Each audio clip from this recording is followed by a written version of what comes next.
నమస్తే welcome to yo-yo TV. చిన్నతనంలో తల్లిదండ్రులను కోల్పోయి తన కోసం తాను బతకడం కోసం 8వ తరగతిలోనే చదువు మానేసి ఓ కంపెనీలో ఉద్యోగంలో చేరారు. ఆ తర్వాత 17 ఏళ్లకి గల్ఫ్ కంపెనీకి వెహికల్ హెల్పర్గా వెళ్లారు. ఎన్నో కష్ట నష్టాలకు నోర్చారు. ఎలాగైనా నిలదొక్కుకోవాలని అనుకున్నారు. మార్కెటింగ్తో పాటు పలు వ్యాపార రంగాల్లో మెలకువలు నేర్చుకున్నారు. పలు కంపెనీలు పెట్టాడు. వేల కోట్లతో ఎంతో మందికి ఉపాధి అవకాశాలు కల్పించడమే కాకుండా స్వచ్ఛంద సంస్థల ద్వారా ప్రజలకు సేవ చేస్తున్నారు. రాజకీయాల్లోకి వచ్చిన 4 నెలల్లోనే ఎమ్మెల్యేగా కూడా గెలిచారు. ఆయన ఎవరో కాదు, ఆర్మూర్ బీజేపీ ఎమ్మెల్యే పైడి రాకేష్ రెడ్డి. పైడి రాకేష్ రెడ్డి ఎక్కడ పుట్టారు, ఆయన ఎందుకు పాలిటిక్స్లోకి రావాలనుకున్నారు, ఆయన లైఫ్ స్టైల్ ఏంటి అనేది యోయో రియల్ స్టోరీలో తెలుసుకుందాం.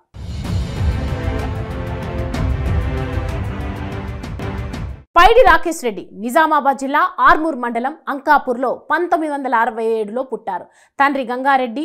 రాకేష్ రెడ్డి ఏడాది వయస్సు ఉన్నప్పుడే తల్లిని కోల్పోయారు. కుటుంబానికి జీవనాధారంగా 3 ఎకరాల పొలం ఉండేది. తల్లి మరణం తర్వాత రాకేష్ రెడ్డి అమ్మమ్మ తాతయ్య వద్ద పెరిగారు. వృద్ధాప్యంలో కూడా ఆ ఇద్దరు రాకేష్ రెడ్డిని పెంచారు. అలా ఆప్యాయతకు దూరంగా ఆకలికి దగ్గరగా పెరిగారు. తల్లి లేని పిల్లవాడు కావడంతో అంకాపూర్లో అంతా రాకేష్ రెడ్డిని బాగానే చూసుకునేవారు.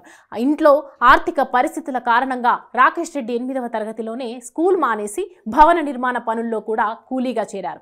అప్పటికే డ్రైవింగ్ కూడా నేర్చుకున్నారు. దీంతో కూలీ పనితో పాటు డ్రైవింగ్ చేసేందుకు కూడా వెళ్ళేవారు. అలా పనిచేస్తున్న సమయంలోనే సిద్దిపేటకు చెందిన ఓ కాంట్రాక్టర్ పరిచయం అయ్యారు. అలా రాకేష్ తెలివితేటలను గమనించిన ఆయన భవన నిర్మాణ విభాగంలో హెల్పర్గా పంపిస్తామని చెప్పారు. అలా 1987లో యునైటెడ్ స్టేట్స్ ఆఫ్ అరబ్లో పూచిరాకి వెళ్ళి పనిచేశారు.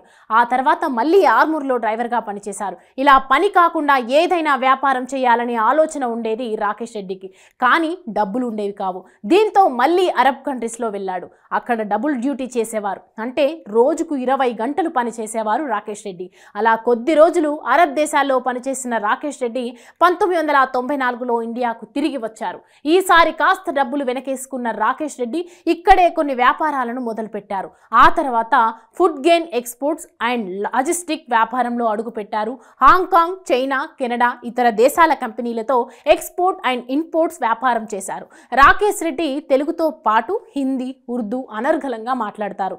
దీంతో పలు యూరప్ దేశాలు పర్యటించి తన వ్యాపారాన్ని విస్తరించారు. ఇలా వ్యాపారాలను విస్తరించుకుంటూనే గల్ఫ్ కార్మికులకు అండగా నిలిచేవారు. వారికి ఏదైనా ఇబ్బంది ఉంటే వీలైనంత వరకు ఆయా కంపెనీలతో మాట్లాడి సేఫ్గా ఉంచేవారు. ఆ తర్వాత real estate, hospitality, health, mining, red sandal exports వ్యాపారంలో కూడా అడుగుపెట్టారు. దాదాపు 18 దేశాలకు రెడ్ శాండిల్ లైసెన్స్ ఎక్స్పోర్టర్గా నిలిచారు. 1990లో జెనీవా సదస్సులో రెడ్ శాండిల్ ఎక్స్పోర్ట్స్ పై మాట్లాడి 300 టన్నుల యాన్యువల్ ఎక్స్పోర్ట్స్ లైసెన్స్ సాధించారు. తమ ప్రాంతంలో కోల్డ్ స్టోరేజ్లకు డిమాండ్ ఉందని గ్రహించి వాటిని నిర్మించారు.